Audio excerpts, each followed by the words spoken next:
नमस्कार दोस्तों, कुछ दिनों से सोनू निगम जी जो हैं वो कैंपेन चला रहे हैं टी सीरीज और भूषण कुमार जी के प्रति। तो इस सिलसिले में मैं ये बोलना चाहती हूँ कि टी सीरीज ने आज तक हजारों कलाकारों को ब्रेक दिया है जो कि आउटसाइडर्स हैं, जो इंडस्ट्री से नहीं जुड़े हुए। उसमें म्यूजिक डायरेक्टर्स हैं, सिंगर्स हैं, लिरिसिस्ट हैं, एक्टर्स हैं, डायरेक्टर्स हैं। मैंने खुद अपनी डायरेक्टेड फिल्म यारियां में 10 न्यू कमर्स को चांस दिया। उसमें से 4 लोग, नेहा कक्कड़, रकुलप्रीत सिंह, हिमांश कोहली और कंपोजर आर को आज बड़े हो चुके हैं। और सोनू निगम जी से मैं ये पूछना चाहूंगी कि वो बोल रहे हैं कि इंडस्ट्री में टैलेंट को सही दिशा नहीं मिलती। तो सोनू जी, आप तो लेजेंड है, आप तो बहुत बड़े कलाकार है। आपने आज तक कितने लोगों को चांस दिया है? आप तो बहुत बड़े लेजेंड है, आप तो कहीं से भी लोग, आपके पास तो कितने लोग आते होंगे कि सोनू जी हमारी मदद कर दीजिए, मेरे बेटे की मदद कर दीजिए, मेरी बच्ची की मदद कर दीजिए, हमें मिलवा दीजिए टी सीरीज में, हमें चांस दिलवा दीजिए। आप तो आज तक टी सीरीज में नहीं आए कि इसको चांस दे दो, इसको मैं, ये बहुत बड़ा टैलेंट है, इसको आप चांस दीजिए। आपने तो कभी किसी को चांस दिलवाने की बात नहीं की। आपने ना ही कोई टैलेंट आज तक इंडस्ट्री में इंट्रोड्यूस किया। तो एक बात मैं आपको बता दूं सोनू निगम जी कि सोशल मीडिया पे कैमरे के पीछे छुप के बोलना बहुत आसान है, पर आपने खुद ग्राउंड लेवल पे कितने टैलेंट को आगे बढ़ाया? किसी को भी नहीं, अपने सिवा, अपने आप को छोड़ के आपने किसी भी टैलेंट को इंडस्ट्री में चांस नहीं दिया।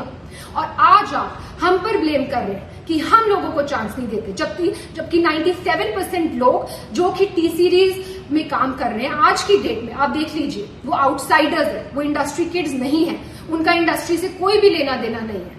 फिर भी हम उनको नए टैलेंट को ढूंढ रहे हैं और उनको चांस दे रहे हैं।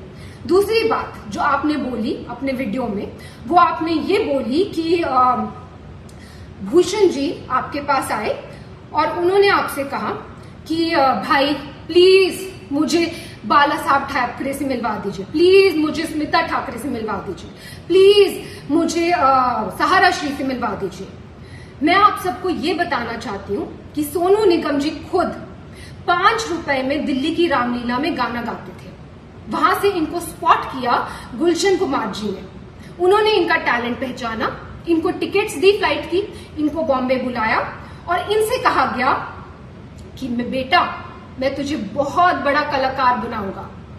आप बताइए सोनू निगम जी, आपसे ये बात कही गई कि नहीं कही गई कि आपको बहुत बड़ा कलाकार बनाएंगे? कही गई। और गुलशन जी ने आपकी इतनी एल्बम्स की, इतनी फिल्म्स की, आपको इतना इतना इतना ऊंचे मुकाम पे पहुंचाया। पर आपने क्या किया ये मैं अभी बताती हूँ। उससे पहले मैं अपने कुक शेरू को बुलाना चाहूंगी। ये शेरू है और ये शेरू मैं तुमसे पूछना चाहती हूँ कि तुम कहाँ से हो? हाँ जी, आज ही मैं मधुबनी बिहार से हूँ।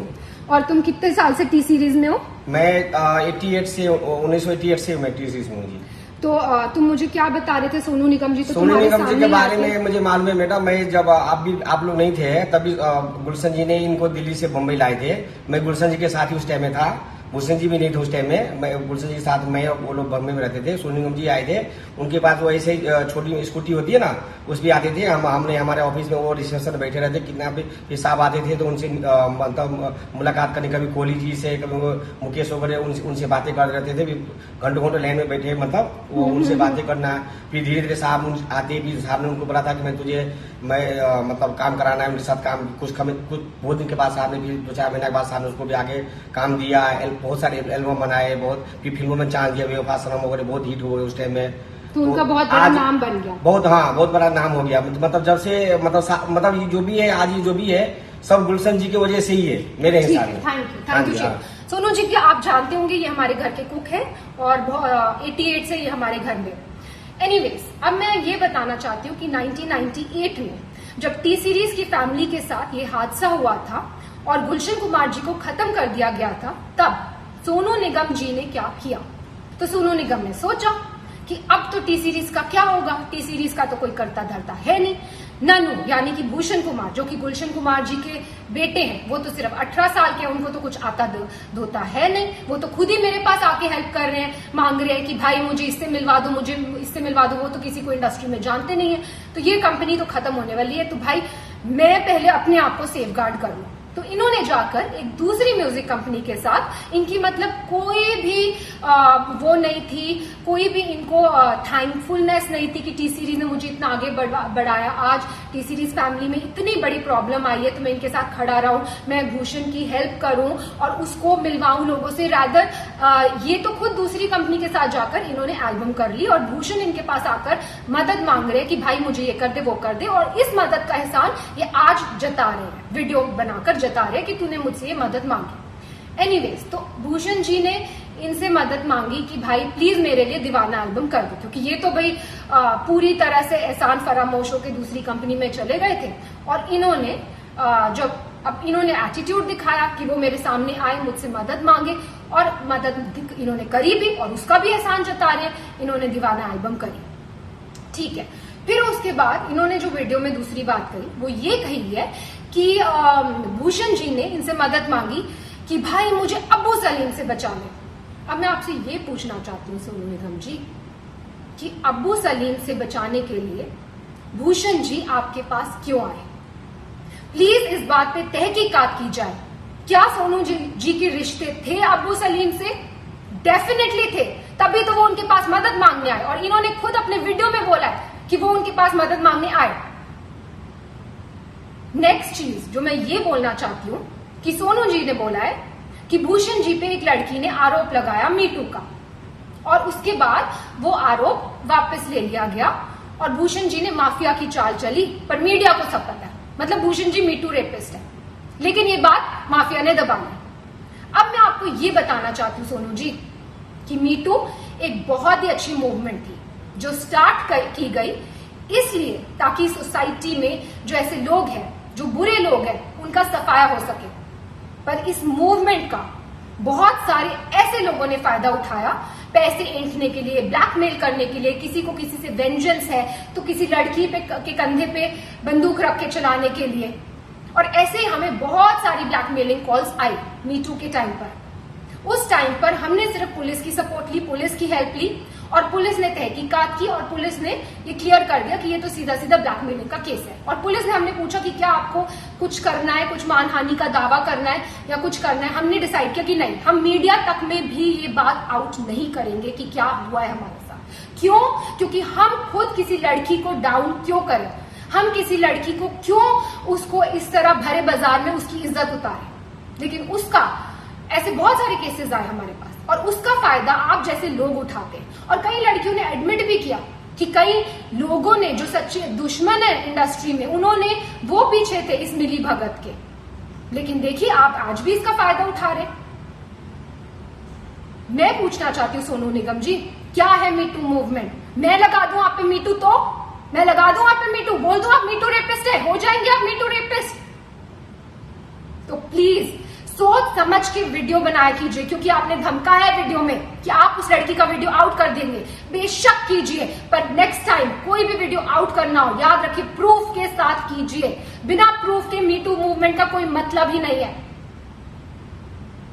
और कोई भी अगर बिना प्रूफ के कोई इल्जाम लगाता है, क्योंकि जब से आपने ये अपना वीडियो ऑन किया है तब से वापस हमारे पास ब्लैकमेलिंग कॉल शुरू हो गए, वापस कई लड़कियां उठ गई हैं कि हमें तो सोनू निगम जी से इंस्पिरेशन मिल गई है, हमें आप हमें काम दो, या तो हमें आप पैसा दो, नहीं तो हम आप पर ये कर देंगे। सिर्फ ये लड़कियां ही, बहुत सारे सिंगर्स और खड़े हुए हैं, वो कर रहे हैं, वो ऐसे ब्लैकमेल कर रहे हैं। मुझे ये वीडियो बिल्कुल भी नहीं बनाना था सोनू निगम जी, और भूषण जी ने तो मुझे स्पेशली बोला था कि हमें चुप रहना, हमें चुप्पी साधे रखनी है, लेकिन आपने अभी भी अपनी कैंपेन बंद नहीं की। आज भी हम कोशिश करते हैं टी सीरीज से कि 80% लोग, 100% लोगों को चांस दे, पर कई बार लोगों को काम नहीं मिल पाता बिकॉज सो मेनी रीजंस। किसी म्यूजिक डायरेक्टर, कोई धुन में कोई कलाकार जाता है, कोई धुन में कोई कलाकार जाता है। 80% लोगों को तो काम मिल रहा है ना मार्केट में, जो 20% को लोगों को काम नहीं मिल रहा वो कोई भी शुरू हो जाएगा, कोई भी किसी पे भी आरोप लगा सकता है। तो ऐसा माहौल है। और आपने जब अपना वीडियो ऑन किया तो मैं आपको बता दूं कि मेरे साथ क्या हुआ। मेरे हस्बैंड के against death threats, social media पे डेथ थ्रेट्स, मेरे लिए रेप थ्रेट्स, और मेरे बच्चे के लिए थ्रेट्स। मैं क्यों सहूं ये सब? मैं क्यों सहूं अपने बच्चे के लिए थ्रेट्स? और अभी भी आपकी कैंपेन बंद नहीं हुई है, अभी भी आपकी कैंपेन जारी है। आप इतने सारे सिंगर्स को अभी भी इकट्ठा कर रहे हैं और उनको एक गठबंधन बना रहे हैं और उनको बहका बहका कर जिनको काम नहीं मिल रहा फॉर वट एवर रीजन्स, उनको काम इस बात में लगा रहे हैं, इस पब्लिसिटी लेने के ये मुद्दे में लगा रहे हैं कि उनके आपके साथ मिल जाए और टी सीरीज को हम कैसे खत्म कर दें, भूषण कुमार को हम कैसे खत्म कर दें। एक बात मैं आपसे कहना चाहूंगी सोनू निगम जी, आप किस टाइप के हैं ये तो आपकी बीवी ने क्लियर कर दिया था। उन्होंने खुद आप पे, आपको याद है, आपकी बीवी ने खुद आप पे इल्जाम लगाए हैं। प्लीज याद कीजिए उन इल्जामों को, आपने पब्लिकली जो आपकी बीवी ने आप पे इल्जाम लगाए थे और फिर आप दूसरों पे इल्जाम लगाइए। और मैं बिल्कुल, जैसे कि मैंने कहा, मैं बिल्कुल इस हक में नहीं थी कि मैं ये वीडियो बनाऊं, लेकिन इतनी मैं कश्म में हूं, क्या करूं, बनाऊं ना बनाऊं, ये सच्चाई लाऊं कि नहीं लाऊं। फिर मुझे फाइनली गीता से मुझे मेरा आंसर मिला।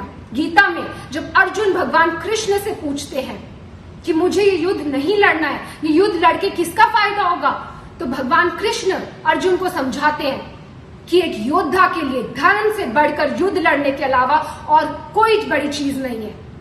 अगर तुम युद्ध नहीं लड़ोगे तो तुम अपना यश गवाओगे, तुम्हारा अपयश होगा, संसार में लोग तुम्हारे अपयश की चर्चा करेंगे और तुम्हारे दुश्मन हर तरह की कटु वचन बोलकर तुम्हारा वर्णन करेंगे। और वही हो रहा है, सब लोग कटु वचन बोल रहे हैं, सारी दुनिया।